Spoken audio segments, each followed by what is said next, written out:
Hello there, everyone. I hope everyone's having a good day and you're getting close to the end of the summer. I've already started to see back to school sales and things like that, and it just amazes me. Anyway, we got a lot to cover today. So I want to go into a bit nerdy and to explain something about your brain and how your brain works.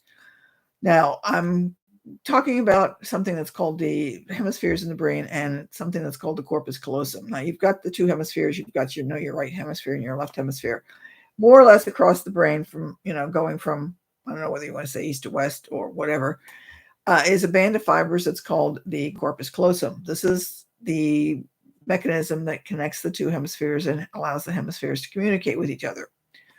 Now, around the 1960s, 70s, somewhere in that vicinity, medical science was using a particular technique to help severely epileptic people with their epilepsy. We're talking severely epileptic people that would perhaps collapse, go unconscious, and they couldn't do much of anything. They literally could not have a job or anything else like that because of epilepsy.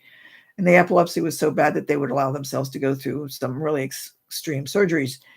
And one of the surgeries that they created or did at that particular point in time was to sever the corpus callosum. In other words, they just cut right between the corpus callosum so that the two hemispheres could not talk to each other.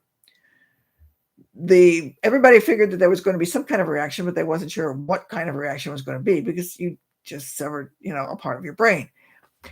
There was nothing really obvious in the outcome. So people didn't suddenly become stupid or anything else like that. They didn't change an IQ or anything else like that.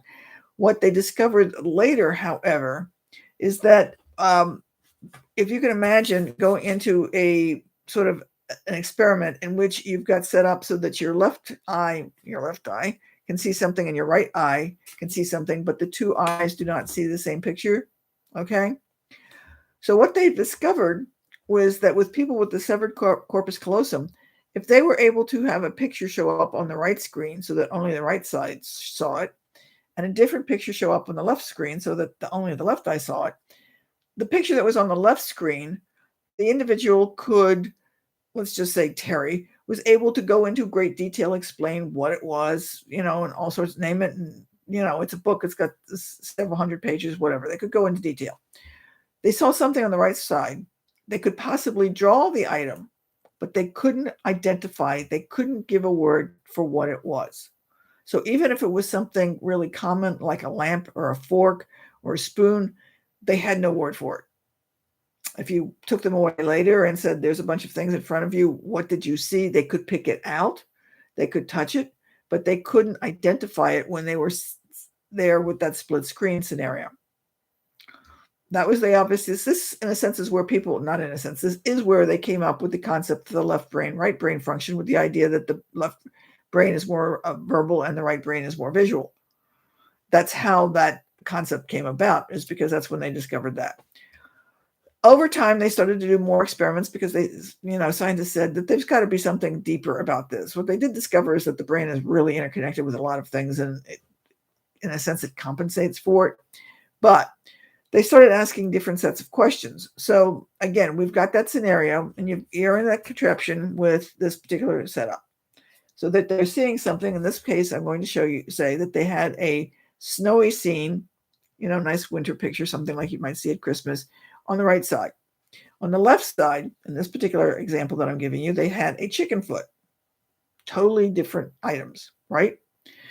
So then later on, they show Terry a different set of pictures and to say, okay, here you've got a few things in front of you, one of which might be a picture of a foot, might be a picture of a house, another might be a picture of a car, and a picture of a shovel. And they said, okay, pick one of these pictures that somehow is related to what you just saw. Okay, that means they've got the pictures in front of them, so they're having to pick a picture that's related to what they saw when they were in the visual screen. They picked the foot and explained that obviously the chicken foot was a foot, so they're going to pick the foot because they're both feet. Cool. Very verbal explanation. They picked the shovel, but when asked why, they couldn't explain why. Now, the obvious, or what we think would be obvious, would be they're thinking in terms of, especially if you've ever lived up north, they're picking a shovel because you have to shovel the snow. the people with the severed corpus callosum couldn't figure that out. They just knew that they picked the shovel. And then they said, but why? They would think about it for a while. And they said, because you have to shovel out the chicken shed. Shovel the chicken shed. So that what they were doing was they were connecting the two pictures. That they could understand where the chicken foot was coming from. They'd seen the chicken foot. They knew that they picked the shovel, had no idea why. So they made up a story to explain why they did it. Made perfect sense in a sense to them. But when you're looking at it from the outside, knowing what was going on, they're just making it up. And they've seen these kinds of things happen in these kinds of experiments all the time. People are going to make up stories essentially because they're filling in information that's missing for those people. Okay? Does this make sense? Now, you're going to say, well, I've got a corpus callosum that's intact. I'm not doing that. Oh, no. Think about this. You've been in a meeting. Maybe you came in late and you didn't get part of the information. Or maybe somebody just thought they told you the information and didn't tell you everything, or they left out part of it, or maybe you just flat out weren't listening. Or anyway, somebody gives you, in a sense, a test, in a sense that whether it's a test like in school or whether they're asking you for information, and they're asking you to explain something, and you're sitting there trying to figure out how to make sense out of it when you didn't get all the information. You'll fill in and you'll give something that makes sense, but it's not necessarily true. Or something a little perhaps closer to home. You see a friend or somebody that you think is a friend, and you say hi, and that person ignores you. Now, you had a visual picture of the friend, and you knew that you said hi to, and that person did not respond. That's all you've got is a visual.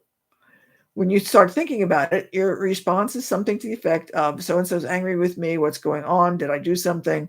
And you may not think in terms of any other thing that's going on. Your brain is going to create a story as to why that person didn't respond to you, because it saw the visual and it's making up a story based on the information it's got. Doesn't necessarily mean it's true or not, but it's making up a story. And you do these things quite frequently so that when you're looking at pieces of information and you don't have all the pieces together, your brain will take all those pieces and more or less put them into a puzzle format that comes to something that's possibly forced, but a story that's going to make sense to the individual based on the information that it's got.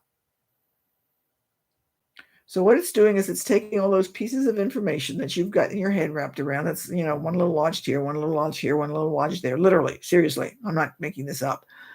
And they've got all those pieces of information and they bring it together.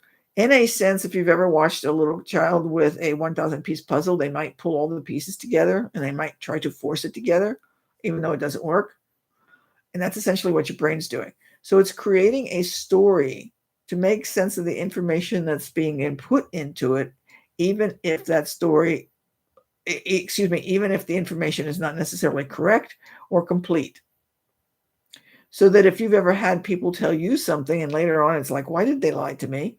Or you said something like, now, where did that come from? And you're looking around trying to figure out why it came from out of left field. Your brain is filling in the gap, so to speak. So it's taking all of these bits and pieces together, and it's lazy, basically. Your brain is created to conserve energy.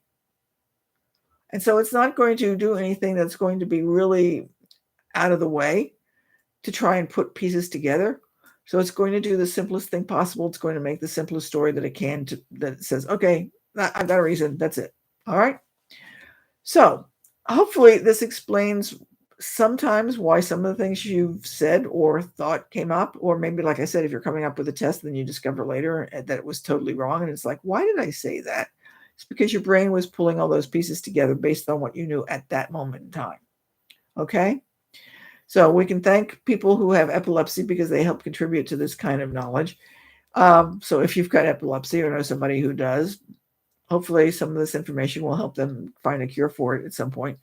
And I hope it makes sense as to why certain things come to your mind when you don't have any reason for doing so. If you liked it, let me know. If you have any questions, hit reply and ask me and let me, ask what you've got. And I hope this was helpful and you could use it at some point. Maybe get an answer on a test at some point. So let me know, and hopefully you have a good day, and we will see you later, because I just realized this is getting long, so I'll just cut this off now. So we'll see you later. Take care. Bye.